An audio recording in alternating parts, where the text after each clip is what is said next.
So this is a really exciting panel for me to lead because most of my career has been in and around the lodging business, and I've seen a lot of change and innovation over the last 15 years, and certainly that's been accelerating. And I think what we have here are three leaders in the industry out in the greater region here doing some really unique and novel things. And so before we dive into our discussion, I'm going to ask each of them to take 30 seconds or so and describe their business, what's different, why they think it's relevant now. So Amit, you want to start? Yeah, thank you.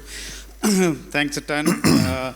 So I founded RedDoorz. RedDoorz is a tech franchise business. We have 3,600 small hotels under our franchise in Indonesia and the Philippines. I mean, it's a time where people are looking for standardized service, adoption of tech, and a hassle-free experience. So this is the right time for all of that to come together. That's why we are in business. And it's predominantly taking independent, small, family-owned hotels, bringing them a digital value proposition and a brand, most importantly, and then converting them to your platform. That's correct, and several brands. And then doing everything for them on the tech side, from pricing to payments to just about everything for them. Okay, and we'll come back to that. So very focused concept. Ota-san? Yes, Rakuten STAY. I think we all know Rakuten, one of the largest, most complex and comprehensive businesses in Japan, now doing something very unique and particularly with a novel real estate angle. So would you talk a little bit about that? Yeah, thank you very much. I'm Ota Munekatsu. I'm representative director of CEO of Rakuten STAY business. The Rakuten Group already has 100 million membership in Japan, and then we already have over 70 services in Japan and global. By utilizing these assets, we maximize return on investment from the accommodation property by utilizing group asset. Then under the brand of Rakuten STAY, then key point is we utilize AI and the data analytics. It's very, very important for us to maximize return on investment. So far, we are keeping very good return on investment so far. And then we will improve return on investment by utilizing, especially the data asset. And then utilize AI. Then we have the various database, and then we have a huge chance to improve the return on investment from the accommodation property. That's a Rakuten STAY business. So it's interesting because it's different from RedDoorz in that you're using what is a very large retailing platform, Rakuten, with 100 million users in Japan, using that data and that capability of selling travel, identifying opportunities to build then stay products, purchase the real estate, totally vertically integrate the stay experience. So very interesting, very different, and we'll come back to that too. Thank you very much. So yeah, thank you for that one. So Jongyoon, Yanolja, complicated, big story. Yeah. Please think of the electric vehicle. I think there are two reasons why we need to have an electric vehicle in the world. First, ESG, net zero, no carbon emission. Second, ADAS, autonomous driving. Similarly, Yanolja would like to transform the industry from the combustion engine car to EV. Similarly, we would like to change this market. So there are two reasons. First, the AI. The generative AI will be a kind of the big the trend. And also, we can make a data flow through the cloud-based solution. So that's what we are doing. So we started our business from the OTA first. So we became the largest OTA in Korea, and also we became the largest entertainment platform in Korea as well. So for example, the BTS or the Blackpink or the Psy made the exclusive contract with us for the ticket business and the entertainment business. In parallel, we tried to expand our solution business. In Korea, we have a 70% market share out of the hotel solution business. We have extended our solution into the restaurants, golf courses, leisure facilities, theaters, auditoriums, every kind of the properties, including the residential. So we are doing this business in global. So I think Yanolja and Yanolja Cloud business are quite complicated, but in one word, we'd like to transform this industry like EV. That's what we are doing. And so it's interesting because in your model, you came from being a major consumer player, similar to Rakuten, but more focused on travel. But you've decided with the cloud business to focus on the tech and the distribution of the tech without the brand, right? So you're selling property management system, revenue management system, channel management systems, all cloud-based, to small hotels and lodges in South Korea and now beyond. Mm-hmm. You've made some acquisitions outside of Korea. Yeah, right. So there can be many the car makers. There can be many car makers, but without the battery, or without the motor, it's impossible to make a car EV. So we would like to be a battery, or we would like to be a motor maker for many car makers. Sure. So your assertion is that your software essentially is the battery for independent lodge operators, small chains, maybe large chains eventually. Okay. So interesting. So guys, what has happened in the marketplace over the last 4 or 5 years in your view that has sort of led to a time where, these models can thrive? Because let's face it, the lodging business has been around for a very long time. In some ways, it hasn't changed much since the early 1950s. In fact, I would argue that most hotels continue to deliver their services in the very same way. Yet there's change afoot, right? I mean, the whole way people think about where they sleep when they're not at home, the type of real estate form factor they sleep in when they're not at home, and the types of services and engagement they expect or don't want anymore has changed. So does that all mean that the timing is right for your business? I want to start with Rakuten STAY. Why does that resonate with what you guys are doing? Unless you completely disagree with what I just said, which is fine. Yeah, so honestly speaking, so during COVID-19, industry is quite changed. Before COVID-19, so in Japan, many travelers have no interest in the vacation rental property. But now, many travelers have a huge interest in the vacation rental property. So especially big villa style, then staying with a family and then close friends. Style is a little bit different from before COVID-19. Mm-hmm. Then as for OTA, it's getting so powerful compared with before COVID-19 because during COVID-19, quite so extended and limited lifestyle. We have to there many users using OTAs, and the OTAs getting power. Actually, Rakuten Turbo has been increasing market share since COVID-19. It's a big market change. Then, we Rakuten STAY is focusing on this market change, and we are providing unmanned operation vacation rental property. And then it's a baby, getting popular. I think this is a good opportunity for us. So what you're saying is that the pandemic led to a rapid growth in the demand for alternative lodging assets, right? Apartments, essentially.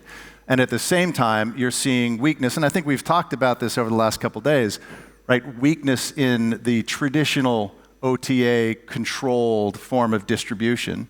So you've identified that opportunity and gone deep into the alternative lodging category.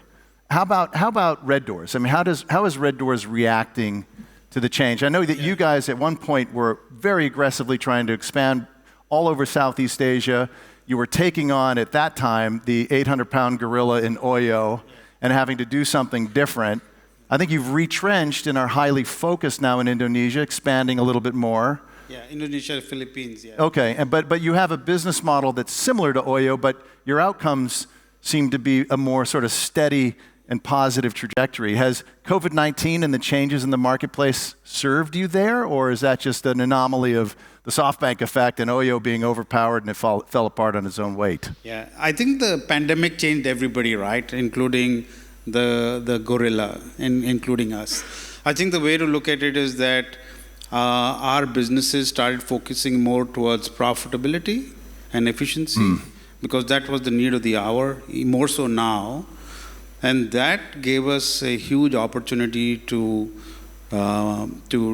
get into these new technologies, which would help automation, literally the use of AI, much before it became a buzzword.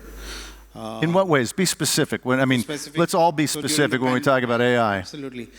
During the pandemic, when we used to get calls, we would just automate the call answering in a way that people would think that it's a human answering, but it's a bot. And that would take away 40% of our calls, 50% of our calls. And then on the efficiency side, typically around getting the properties live, getting customers to interact with us in a manner which is great for them, but is also great for our pricing.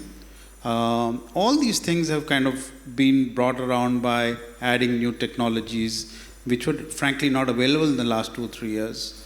They've all come on new, and we've adapted very quickly because for us it was a matter of survival, and are now living proof that for a business which makes like $5 a transaction.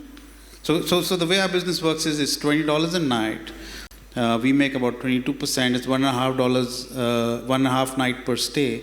For a business which makes $5 a transaction is on the verge of profitability because we use tech to drive a very efficient organization. Yeah, you have to, right? We have to. And this has all happened during the pandemic and after the pandemic. And did you have, pre-pandemic or maybe even post-pandemic when things were still frothy, did you have a lot of pressure from investors to go fast, go bigger, spend? I think during the pandemic, people were very happy that we were not growing fast, and they were very happy that we survived the pandemic. I think for the hotel industry per se, frothiness never, at least in our part of the world, never really took place because as the pandemic was ebbing, and so was the capital markets. Yeah. Right? So unlike the US and some of the other markets where vacation rental, etc., really took off during the pandemic, our side of the world, it was a tough time. So the timing wasn't great. So driving efficiency was what the investors were also happy about. Yep. Now Yanolja, you had a very frothy financing with SoftBank pre-pandemic or just post-pandemic, actually. And I imagine it's been challenging to be in a position of leadership for that kind of business. How have you sort of dealt with the pressure to expand and go global and stay focused? And are things beginning to change as you come into 2024 when you think about the deployment of capital and what's happening in lodging? You got the investment from SoftBank Vision Fund, the $1.7 billion during the COVID-19. Because even during the COVID-19, we made more than 30% growth in our transaction volume and revenue and profit. So I think the reason we can make a sustainable growth even during the COVID-19 comes from the digital transformation. So in that sense, we have 2 principles. First, we will not compete with our partners like Rakuten STAY or RedDoorz. So originally we have the one of the business competing with the RedDoorz previously, but we did not sustain our business because we would like to co-work with our partners. Second, I believe that this kind of the data play will enlarge the size of the market.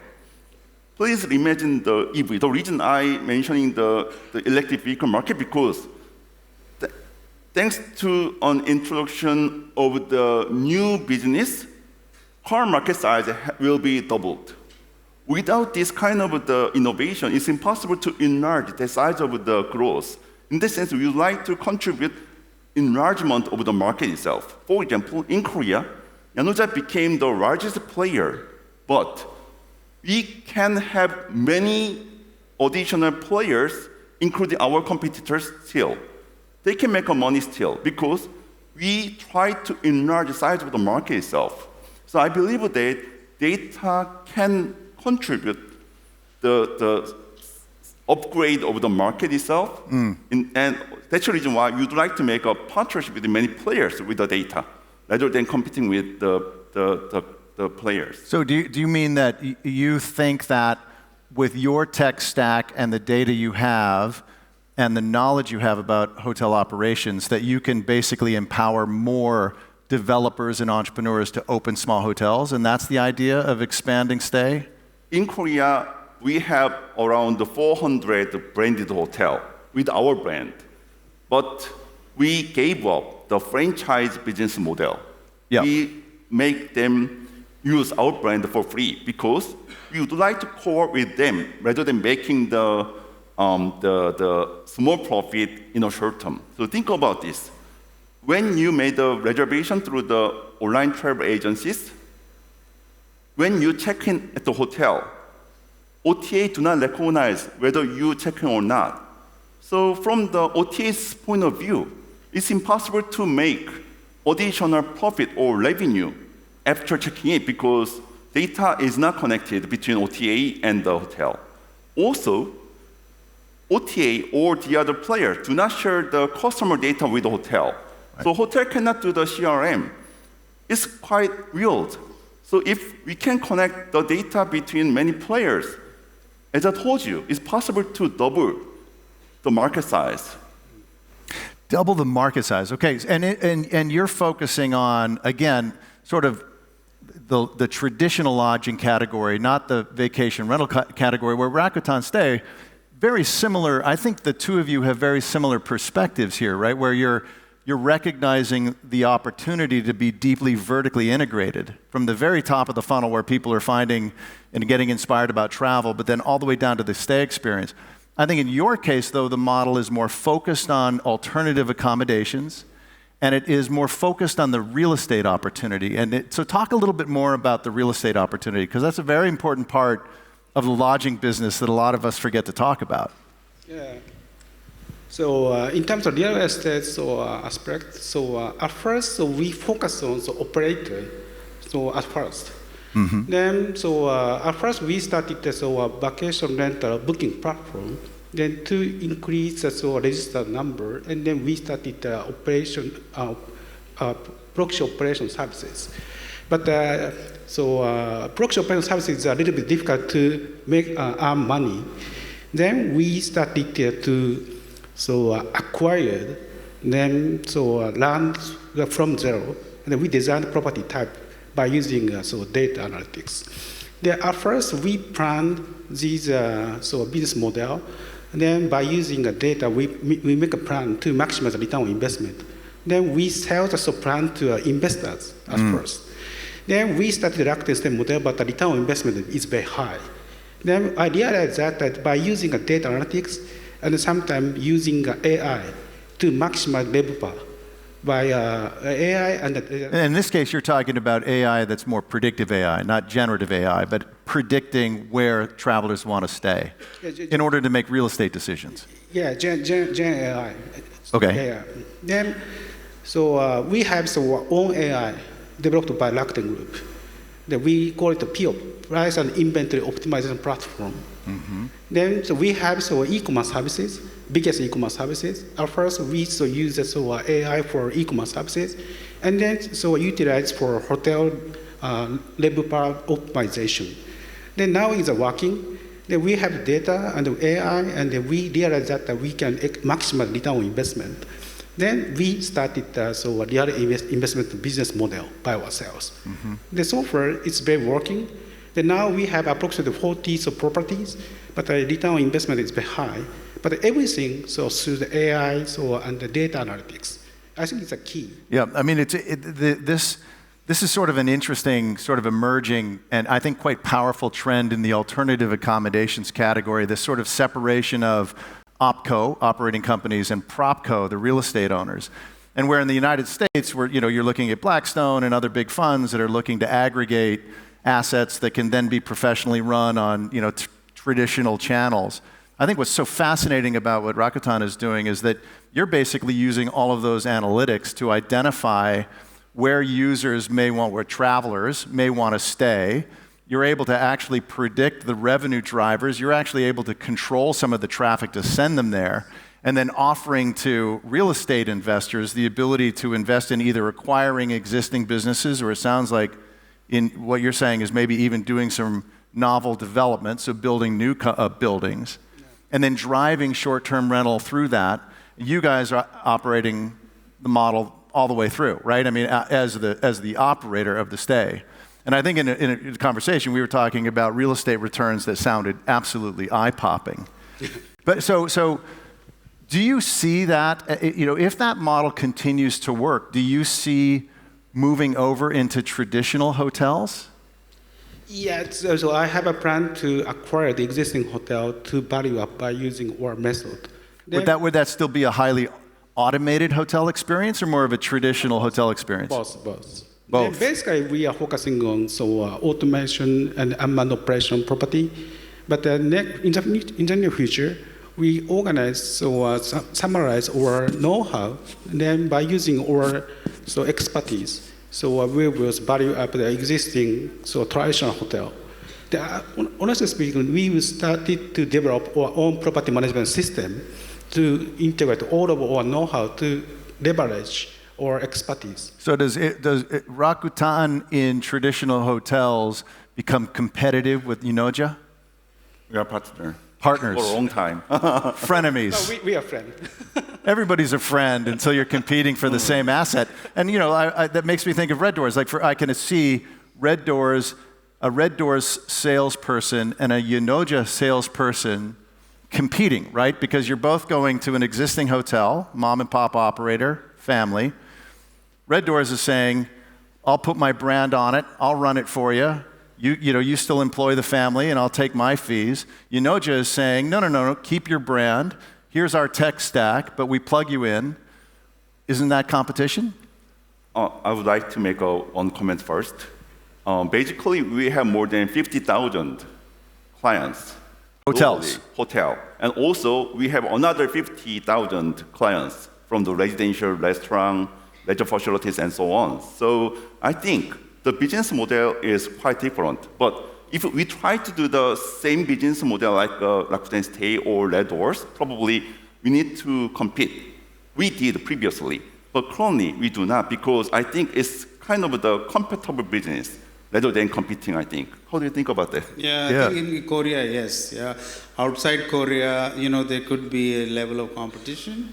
I think the way our hotel solution is very good to a hotel owner who doesn't want to do anything. And therefore, this is a pre-packaged solution which does everything. It's like, we do the Excel, we do the macro, we do the calculations. And by the way, we're talking 80% of the lodging inventory in Indonesia fits that bill? Absolutely. Yeah, I mean, this is not Western Europe or North America. And it is, we have a few years to go to catch up. And so the way we look at it is we do everything for them rather than give them the software, because that's the need of the hour. But some of our hotels who just need the software, we have a solution for them too. Yep. So could you see Yanolja buying RedDoorz at some point? I believe that we need to collaborate. So through many kinds of the ways. So up to now, I have done more than 30 deals. I have acquired many companies. For example, in terms of the Easy Technologies, I acquired the company about 6 years ago, and every year they made more than 50% growth, even during the COVID-19. So we let the CEO of the company operate the business independently, but we try to support them to be globalized. We have the bed bank business. We are the top 3 bed bank the business we have. So through the bed bank business, through the OTA business, through the flight booking business, through the entertainment business, I think it's possible to support to make them be globalized. So I think probably the Rakuten has a big tech support team to realize his vision. So similarly, we try to support our partner or our subsidiaries or our the investee be globalized. That's our kind of the business direction. That was a very elegant way of not answering the question. Well done. Very well done. And in fact, what most of you don't know is that we had a pre-meeting where they talked about acquisition, and before that, Amit's arm was fine. I don't know what happened. That was, in any event. So look, we're running a little bit low on time, but let's talk about, let's talk about the economy and trends, because there's been a lot of talk about the excitement of pent-up savings, pent-up demand. The region is exciting, but the World Bank also came out with a startling forecast on Monday, suggesting that growth in the region for 2024 will be at a low that we haven't seen since the 1960s.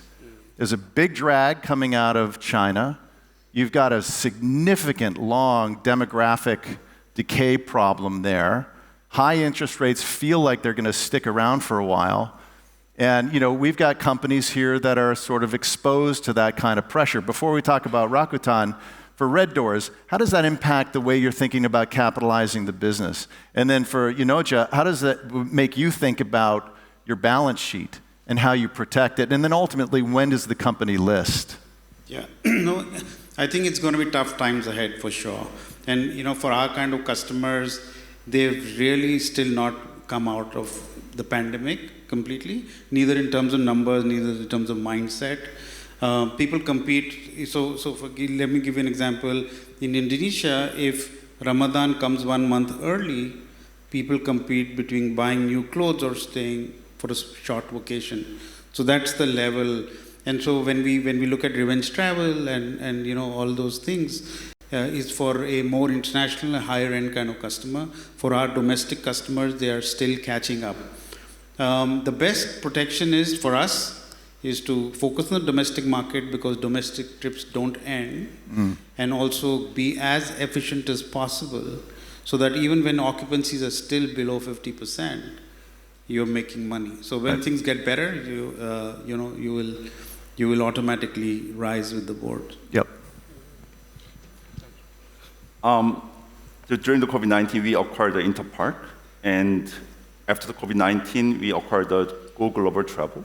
So we would like to invest into many partners to strengthen the collaboration to globalize our business. And also, in terms of the Korea travel market, only 60% recovery compared to the 2019. So in that sense, I think there will be quite big room to make more increase in the travel traffic from Korea to the other countries. In that sense, you'd like to have many kind of the collaboration to introduce many kinds of the new travel experiences to the Korean travelers. And so do you have the balance sheet to do that, or will you have to do some sort of a financing, whether public market financing or private financing, in the next 18 to 24 months? In terms of the balance sheet,